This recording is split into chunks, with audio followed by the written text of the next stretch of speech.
नमस्कार, मैं हूं आशीष चित्रांशी और आप देख रहे हैं द न्यूज लॉन्चर। ईरान जंग का असर पूरी दुनिया पर। अमेरिका और इजराइल के एग्रेशन ने पूरी दुनिया में महंगाई, मुद्रास्फीति, जीडीपी का घटना, सारे खतरे पैदा कर दिए। लेकिन इसमें भी तुलनात्मक रूप से अब विश्लेषक ये देख रहे हैं कि कौन सा देश ज्यादा बुरी तरह प्रभावित हो रहा है। होर्मुज खुलवाने के लिए बैठकें हो रही हैं। भारत ने उस बैठक में कहा है कि होर्मुज खुलना चाहिए, हर हाल में खुलना चाहिए, क्योंकि उसमें सिर्फ और सिर्फ भारत का मरीन मरा है। यानी भारत के जो उस पे जहाज पर थे, तैनात कर्मी थे, क्रू मेंबर्स थे, वही मारे गए। और आपको याद होगा एक जहाज पर अटैक हुआ था और उसमें भारत के 3 जो है वो क्रू मेंबर मारे गए थे। मीटिंग में भारत का ये स्टैंड दूर से देखने पर लगता है कि होर्मुज सिर्फ होर्मुज खुलवाने के लिए भरी गई हुंकार है। लेकिन कई बार यह भी सवाल खड़ा होता है कि होर्मुज खुलवाने के लिए भरी गई इस हुंकार में अमेरिका और इजराइल के एग्रेशन पर सवाल क्यों नहीं? होर्मुज बंद क्यों हुआ? होर्मुज बंद होने के लिए जिम्मेदार लोगों पर प्रश्न क्यों नहीं खड़े हो? क्योंकि मिडिल ईस्ट के देशों के पीछे खड़े होकर ट्रंप ने सुरक्षा परिषद में प्रस्ताव भिजवाया था और सुरक्षा बलों वो सुरक्षा परिषद में जो प्रस्ताव गया था, वो प्रस्ताव बहरीन, कतर, सारे मिडिल ईस्ट के जो अमेरिका के चेले हैं उन सब ने भेजा था। वो था कि किसी भी तरह सैन्य इस्तेमाल करके बलपूर्वक किसी भी तरह होर्मुज खुलवाया जाए। उस पर वीटो करने वाले देशों की गिनती आप सुनिए, नाम 5 ही मेंबर हैं सुरक्षा परिषद में: अमेरिका, ब्रिटेन, फ्रांस, रूस और चीन। उसमें रूस ने और चीन ने वीटो लगाया, किसी को अचरज नहीं होगा। लेकिन तीसरा नाम फ्रांस ने भी वीटो लगा दिया। फ्रांस ने भी होर्मुज खुलवाने के लिए जो रास्ता चाहता था, मिडिल ईस्ट का कुनबा, अमेरिका के चेलों का कुनबा, उस रास्ते पर फ्रांस ने भी वीटो लगा दिया। फ्रांस कुल मिला जुला करके अमेरिका और इससे संकेत दे दिया कि अमेरिका और इजराइल के एग्रेशन के खिलाफ। भारत हर तरह से ये दिखा रहा है कि वो अमेरिका और इजराइल के साथ आज भी खड़ा है। और मोदी जी तो वहां बोल के आए थे कि हर हाल में, आखिरी दम तक हम इजराइल के साथ रहेंगे। उसका नतीजा क्या दिया है ट्रंप साहब ने, वो बड़ा महत्वपूर्ण है। नतीजा ये है कि ईरान से जंग के बीच टैरिफ जंग भी, टैरिफ वॉर भी शुरू कर दी है। उस टैरिफ वॉर में अगर सबसे बड़ा शिकार कोई होता नजर आ रहा है तो भारत। क्या ट्रंप ने भारत को बर्बाद करने की जिद ठान रखी? आखिर क्यों? माय डियर फ्रेंड जिसको बोलते हैं मोदी जी, वो फ्रेंड क्यों बार बार ऐसी हरकतें करता है जिसका सबसे ज्यादा खामियाजा हमें भुगतना पड़े, भारत को भुगतना पड़े? और हमारे साहेब हैं 56 इंची, उनको मतलब ही नहीं है वो टैरिफ वॉर हो, ईरान का वॉर हो, उनका तो अपना चुनावी वॉर चल रहा है और वहीं पे डंका बजा है। भाव को लाइए, खबर देखिए, सबसे ज्यादा चिंतित कौन सा सेक्टर था? स्वागत है भाव। जब पिछली बार टैरिफ वॉर शुरू हुआ था, हमने खूब चर्चाएं की थी। सबसे ज्यादा चिंतित कौन सा सेक्टर था? Pharma sector. क्योंकि उस समय भी फार्मा सेक्टर पर 100-200% टैरिफ लगा दूंगा, वो धमकियां देता था। और भारत फार्मा का एक मजबूत किला है जो बड़े पैमाने पर अमेरिका में निर्यात करता है दवाइयों का। अब फार्मा पर टैरिफ लगा दिया है ट्रंप ने। उसमें भी अगर उसके भीतर बहुत गहराई से देखेंगे तो जापान, कोरिया, ब्रिटेन, यूरोप, ये सारे देश उसके सीधे और करारे प्रहार से बच जाएंगे। निशाने पर आएगा तो भारत आएगा। हालांकि बड़ा ये थोड़ा तकनीकी मसला है समझने के लिए, लेकिन मार्केट तो इसको समझ चुका है, क्योंकि फार्मा सेक्टर बिल्कुल धड़ाम हो रहा है। कितना बड़ा नुकसान है अभी समझेंगे हम। जरा हेडलाइन लाइए पहले। हेडलाइन, ट्रंप ने अपने तरीके से मनाया लिबरेशन डे, इन दवाओं पर लगा दिया 100% टैरिफ। आगे चलिए,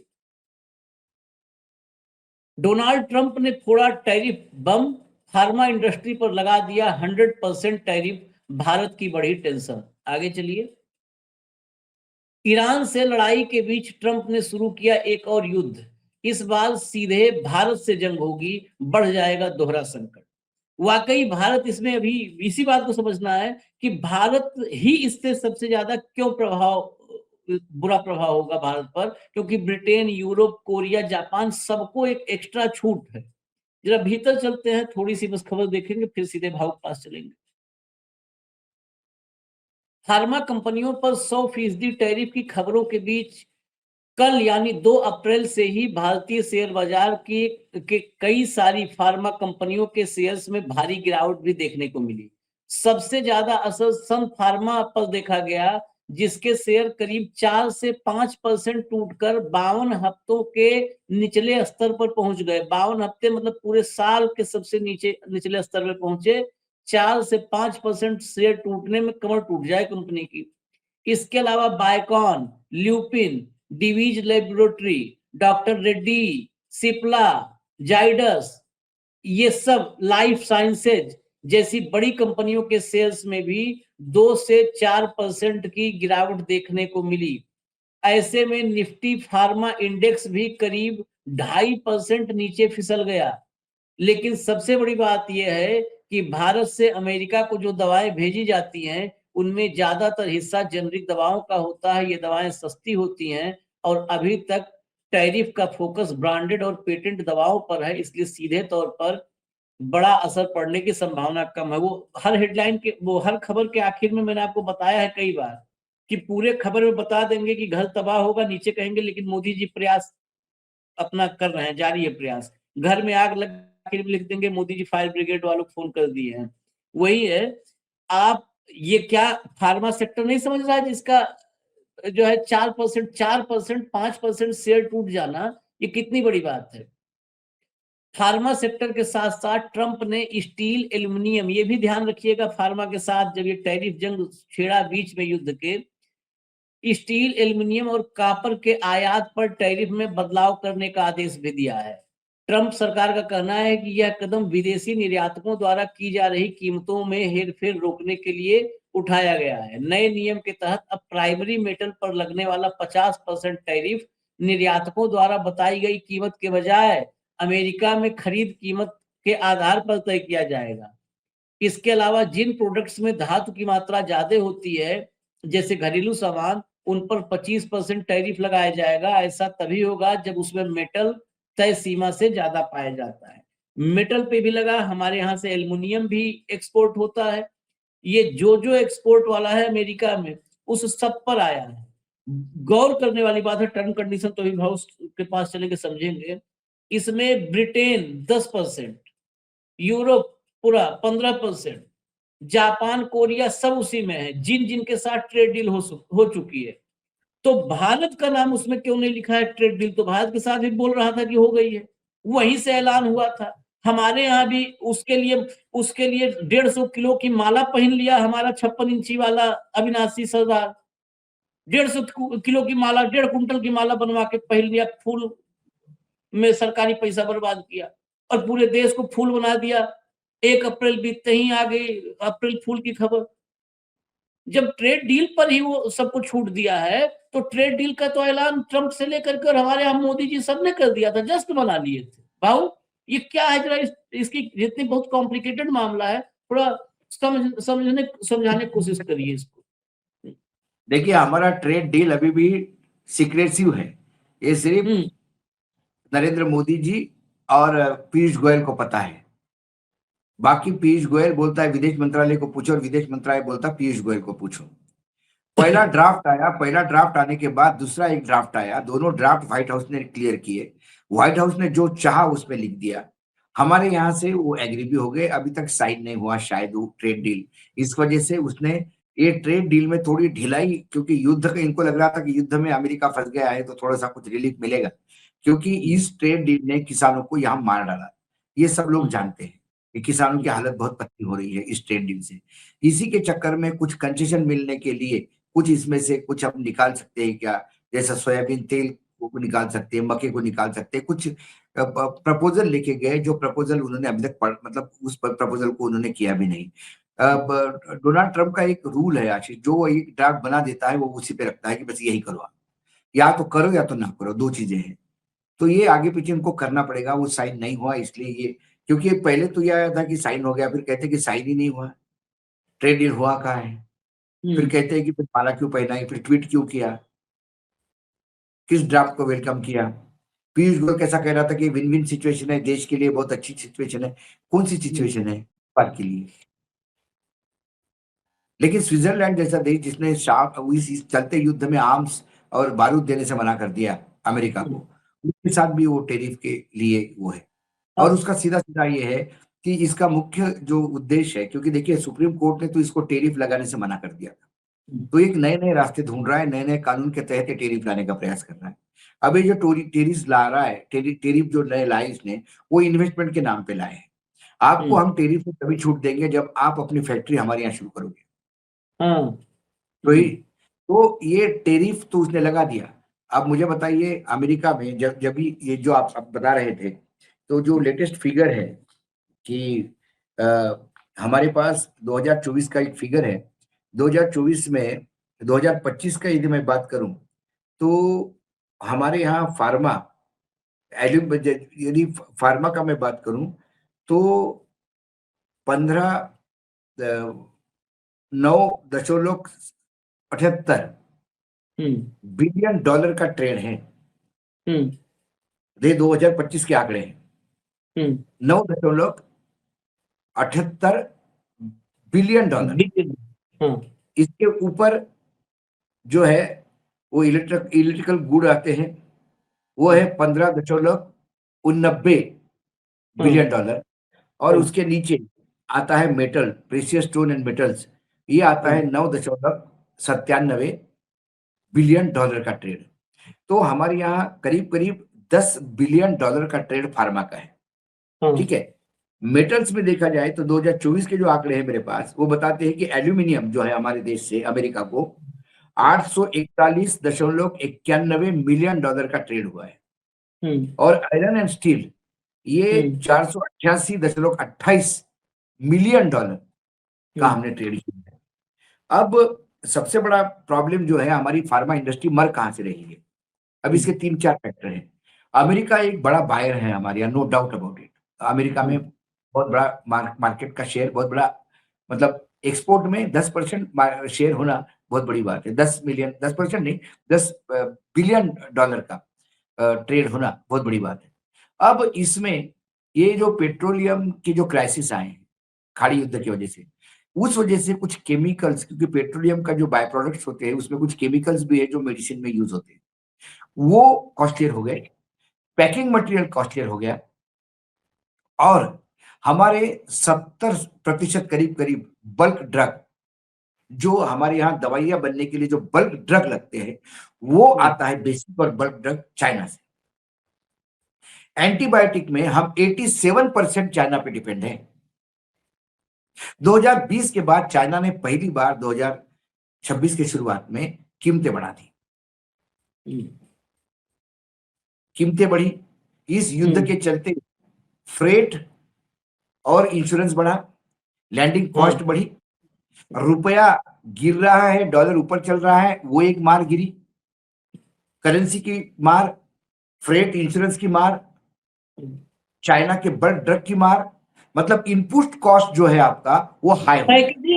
पैकेजिंग दवाइयों को पैकेजिंग वही बताया मैंने, पेट्रोल में पैकेजिंग और केमिकल ये दोनों मार्क है कि पैकेजिंग 30 से 35% बढ़ा है। वो पैकेजिंग इंडस्ट्री ने बाकायदा प्रेजेंटेशन दिया है, वहां बढ़ा है। फ्रेट, तो मेडिसिन का बनाने का कॉस्ट ही वैसे ही बढ़ गया है।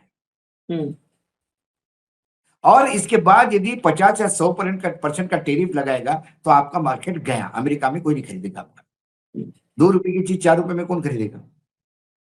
जो 2 रुपए की चीज हम अमेरिका में भेजते थे, उसकी कीमत सपोज हमको 1 रुपया मिलती थी, अब 1 रुपया 80 पैसे हम खर्चा कर रहे हैं उस पर, 20 पैसे प्रॉफिट है। और वो 20 पैसे प्रॉफिट भी अमेरिका जाने के बाद जब 4 रुपए की दवाई होगी तो कोई लेने वाला नहीं होगा, तो हम तो मर ही गए। मेरी फार्मा सेक्टर दो तरह से मार खा रहा है। जो इनपुट कॉस्ट है वो बढ़ रही है, जो लागत है बनाने की दवाई वो बढ़ रही है। चीन ने अपने रेट बढ़ा दिए, इंश्योरेंस रेट का है, डॉलर फ्लक्चुएशन है और पैकेजिंग है, ये सारी चीजें इंपैक्ट करती है। और इसके बाद जब माल बेचने निकलो तो उस पर टैक्सेस ज्यादा लग रहे हैं। तो जो सबसे बड़ा मार्केट है वो मार्केट में खा रहे। तो कोई आज मुझे सरप्राइज नहीं लगा जब 4% का टिप आया। देखिए, हम रोज शेयर मार्केट करीब करीब हर दूसरे तीसरे दिन क्रैश हो रहा है, तो हम उसको रिपोर्ट कर रहे हैं। हम कैसे रिपोर्ट करते हैं कि आज बहुत भारी ऐतिहासिक गिरावट आई 2.12%, 2.8%। कल 3-3% का जब बैंक लुढ़क गए तो हमने कहा कि बहुत बड़ा बैंक का लुढ़कान हुआ। आज 4% फार्मा लुढ़क गया। 4% बहुत बड़ा माना जाता है। बहुत जहाँ आधे परसेंट पे खेल होता है, वहां 4% बहुत बड़ा गड्ढा है। और ये पागलपन इसका हटेगा नहीं, क्योंकि इसने सुप्रीम कोर्ट को बाईपास करते हुए नए रास्ते से उसने ये टेरिफ लगाए। तो अब कोर्ट का भी नहीं कि कोर्ट में आएगा तो पैसा वापस मिलेगा, ये होगा वो होगा, सभी दूसरी से मार खाए। बीच में हमारे यहाँ एक एक एक लगातार हमारे यहाँ पे मतलब मूर्ख बनाने के लिए, तो ये मतलब इस देश के लोगों को मूर्ख समझा ही जाता है, तो फिर बनाने की जरूरत ही नहीं है। बीच में सारे चीयर लीडर जितने भी एंकर नहीं है और जितने भी स्पोक्स पर्सन है, वो बता रहे थे कि देखो अमेरिका का टेरिफ होने के बावजूद हमारा एक्सपोर्ट बढ़ा। कैसा बढ़ा? क्योंकि तब फार्मा पे उसने टेरिफ लगाया नहीं था, उसमें फार्मा एग्जम्प्टेड था, मेटल एग्जम्प्टेड था, स्पाइसेस, टी और फूड मटेरियल एग्जम्प्टेड थे, क्योंकि उसको अपने यहाँ की भी महंगाई देखनी थी। तो वही माल आपने भेज के आपने बोला कि वो बढ़ गया बढ़ गया बढ़ गया, लेकिन आपने ये नहीं, आपने तो ऐसा लोगों को बता दिया कि 50% टेरिफ के बाद भी हम डरते नहीं, हमने फिर भी माल बेच के दिखाया।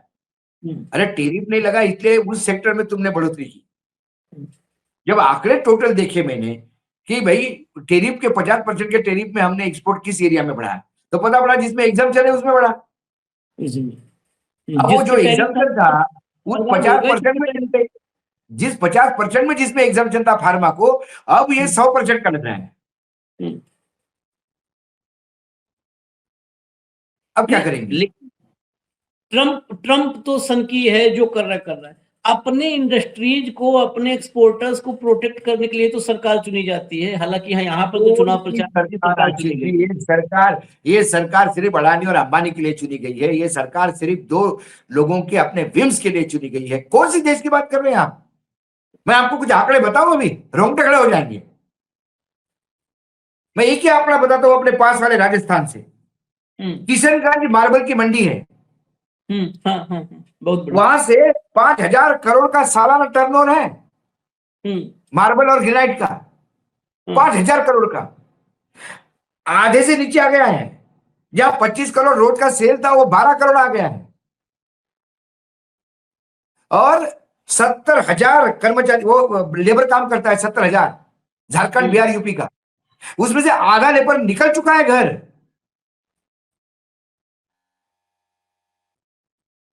क्योंकि जो मेजर खपत थी मार्बल की वो खाड़ी के देशों में थी।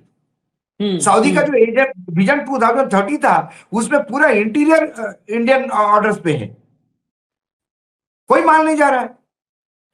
कुछ मार्बल हमारे यहाँ इंपोर्ट होते थे और वो किशनगंज में सीधे इसीलिए इंपोर्ट होते थे क्योंकि किशनगंज में सबसे बड़ी 8,000 इकाइयां हैं वहां पे, उसकी पॉलिशिंग की, कटिंग की।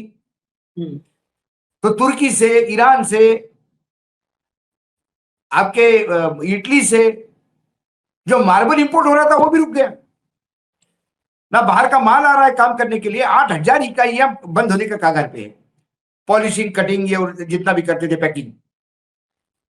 एक मैं छोटा उदाहरण दिखा रहा हूं, मैंने आज उसके डाटा आया मेरे पास, मैं तो सर पे हाथ रख गया। 70,000 में से करीब करीब आधे से ज्यादा लोग वापस चले गए। कहां आप करोगे? चावल, करनाल की मिल्स जितने भी है, जो करनाल की सारी मिल एक्सपोर्ट करती थी चावल, 10% कैपेसिटी पे काम कर रही है। वहां की रिपोर्ट है 17,000 मजदूर वापस चला गया गांव अपने, जब पैसा ही नहीं। भाई लेबर को कैसा पैसा देंगे आप? 2,000 रुपए रोज मिलता था लेबर को stone polishing and cutting industry में। लोग अच्छे का, अब वो 750 देने लगे हैं, काम ही नहीं तो दिन भर क्या बैठा के रखेंगे क्या? फिर 750 ले, इतना ही काम है, उनकी वाइबिलिटी नहीं बैठ रही, लोग घर आ रहे हैं वापस। इसके ऊपर क्या कभी सरकार ने किया है? सरकार ने कहा कि हम देखेंगे। मैंने कल भी जिक्र किया था, आपका कारपेट इंडस्ट्री तबाह हो गया है। आज लाखों के तादाद में लोग वहां पे है, लोग बैंकरप्सी पे आ गए हैं, जो एडवांस लेके बैठे हैं बैंक से, ओडी वो ड्राफ्ट लेके आपने काम किया है, कारपेट पड़े हैं हजारों स्क्वायर फीट गोडाउन में, और ये कह रहे थे हम दूसरे देश में देख रहे हैं और यहाँ एग्रीमेंट हो रहा है। ये पीयूष गोयल को वहां जाके उस कारपेट पे बिठा जाना चाहिए, यहां बैठ के बात कर जरा।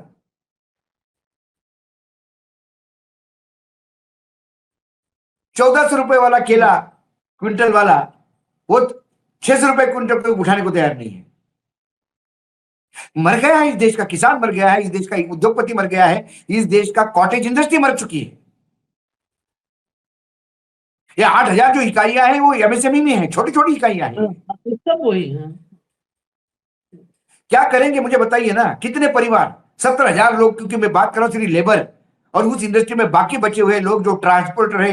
अच्छा, लोकल डिमांड मैंने फोन करके पूछा वहां पे एक को, कि मैंने बोला भाई ऐसा थोड़ी है, लोकल में तो अपने यहाँ कंस्ट्रक्शन का काम चल रहा है। बोले लोकल लोग रुके हुए हैं, एक तो बाहर से माल नहीं आ रहा है जो लोकल लोगों को चाहिए, और दूसरी बात जो सबसे बड़ी है कि डीजल पेट्रोल ट्रांसपोर्टेशन ये इतना बढ़ रहा है कि लोगों ने होल्ड कर रखा है। लोग अल्टरनेटिव रहने दो यार, वहां का मार्बल नहीं मंगाएंगे, बहुत महंगा होता है, अपने बजट में नहीं बैठ रहा, अभी ट्रक का ही भाड़ा इतना हो गया, कहां से देंगे?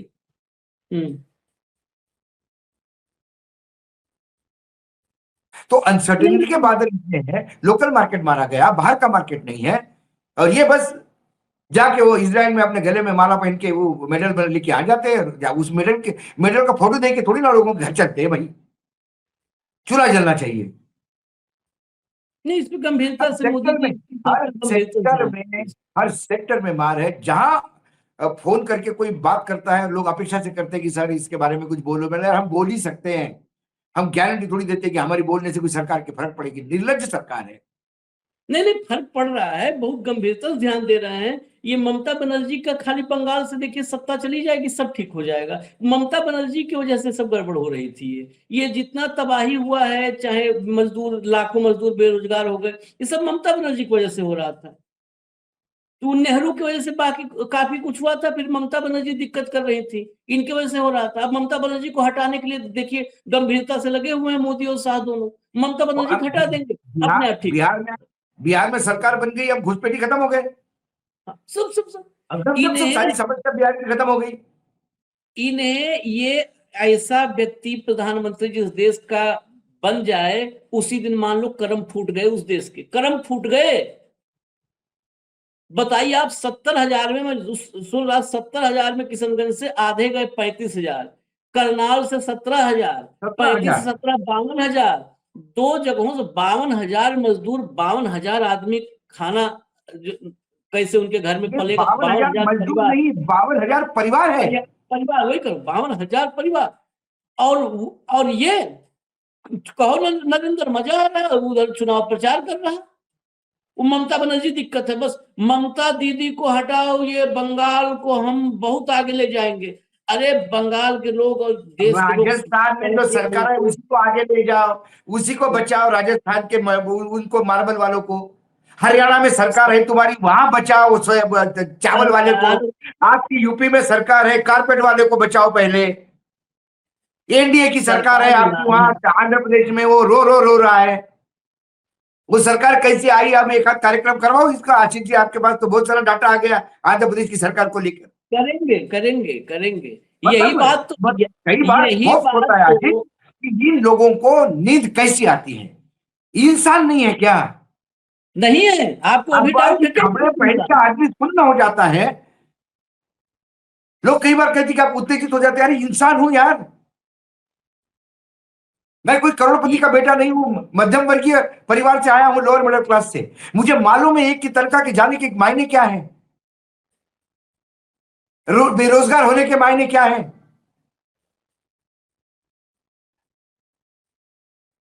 कोई भी नहीं, दिन भर झूठ बोलना है, दिन भर चुनाव प्रचार करना है, बस जिस राज्य में नहीं है वो सरकार उस राज्य में हमें ले आओ, देखो ये सब बेकार है, हमें लाइए, ये घुसपैठिया भगा देंगे, आपका हक मार रहे, रोजगार है, जिनको घर भगा दे रहे हो, सब डबल इंजन है। ये डबल इंजन डबल रौंदती है, डबल रौंदती है।